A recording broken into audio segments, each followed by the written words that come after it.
capital, Islamabad. Dr. Ahmad, if this amendment to the Constitution does go through, it would significantly strip the President of his sweeping powers. Why is this bill being introduced now, and what's the thinking behind it? You see, it so happens that whenever Pakistan is under a military regime, the military regime, in order to perpetuate its hold over power, introduces many amendments in the Constitution, just as Ziaul-Haq did back in the 1980s and Musharraf did during his tenure, which ended a couple of years ago. Now, what this Constitutional Reforms Committee has done, it has proposed 18th Amendment to the Constitution, which includes nearly 100 provisions. 26 of them are very important, including what you talked about, the presidential power to dismiss the elected government. But this package actually is much more comprehensive. It goes beyond stripping the President of Pakistan of these arbitrary powers. It ensures provincial autonomy, judicial autonomy, and it effectively strengthens parliamentary democracy in the country. I mean, you made an interesting point there about the army. I mean, the army in Pakistan is probably the most powerful of all the institutions there. I mean, where does this amendment leave the military, and how concerned will they be about these constitutional reforms? You see, the military is currently fighting a counterinsurgency campaign in the tribal areas and the frontier province. And even otherwise, General Kayani, the head of the Pakistan Army, has been least interested in interfering in domestic political affairs.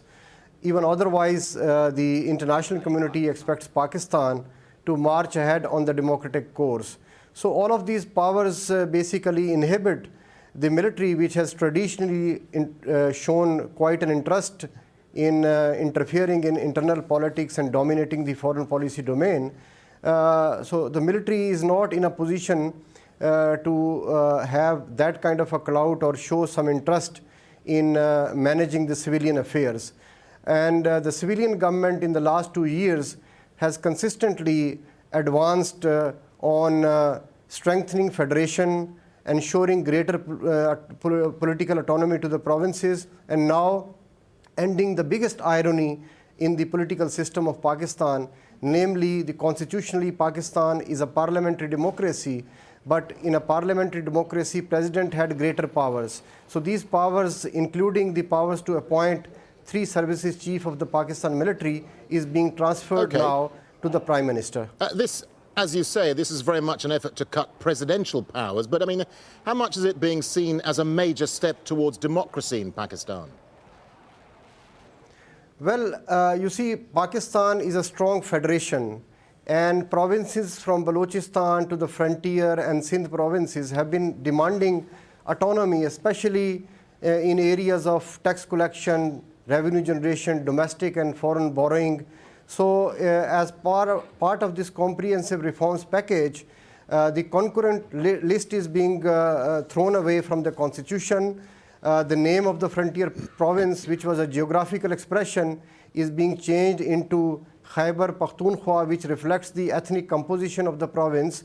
So these are a host of measures, including the appointment of a judicial commission, which will appoint senior judges in the higher judiciary, and these will be recommended to the parliament. Before, it was the president, in consultation with the chief justice, deciding this matter. Let me ask you a final question. Is there any concern that this will give the prime minister too many sweeping political powers? You see, in a parliamentary system, the chief executive has to be the prime minister, not the president. So even if these powers are being transferred, I think it's a good omen, and it will contribute to the growth of democratic institutions in Pakistan. Okay, Dr. Ishtiaq Ahmad, thank you very much indeed for your time, sir.